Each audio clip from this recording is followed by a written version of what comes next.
their environment, and how they manage themselves. Most of the time, they have their stuff on. However, everybody has different things going on in their life. I don't know if it was Mike or anybody else. I'm not sure who you were on with. I have my camera off sometimes, right? Sometimes I'm driving. Sometimes I got other stuff going on, or I have other obligations that I didn't plan on having in the middle of the day.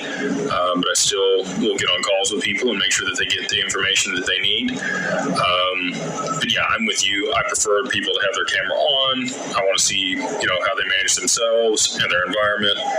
It does reflect, I won't say poorly on the company, but we don't have anything to hide. I would expect that, one of our, I don't know who you talk to again, but if they had something else going on in their personal life and they didn't want to miss the call, they want to make sure that, they were on there for you to be able to answer your questions.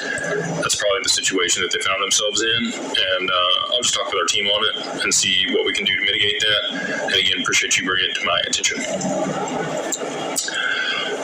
Here for the fun, they say hi, two-part. One, have you pivoted on BTC and Tether? What happens to DWP investors in BTC if crashes? So they sent me a full chart of a breakdown of the assets that we manage earlier today, and about 3% of our total clients' assets are in BTC. So not a huge impact.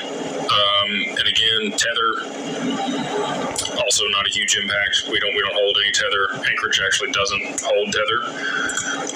So not really worried about either one of those. Obviously, we're here at Bitcoin Vegas, and we do have the Bitcoin product. It generates additional returns in Bitcoin. So if there's market volatility, it actually does better, and it aggregates more Bitcoin than if the market trends sideways. So I'm all for volatility in Bitcoin for that product, and to be able to aggregate more Bitcoin for the clients that want to participate in that opportunity. Trump signed crypto EO executive order, which in Section 5 says government can acquire wallets and keys. True. Yes. I don't like. I'm going to take a drink real quick. People think that the government can't come take your stuff. They can subpoena the cold wallet provider that you have and get the keys to your wallet. Just because you lost it in a boating accident doesn't mean that they can't come take it from you if they need to.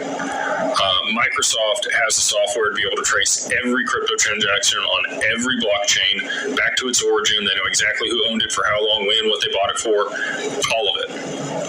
So anything about,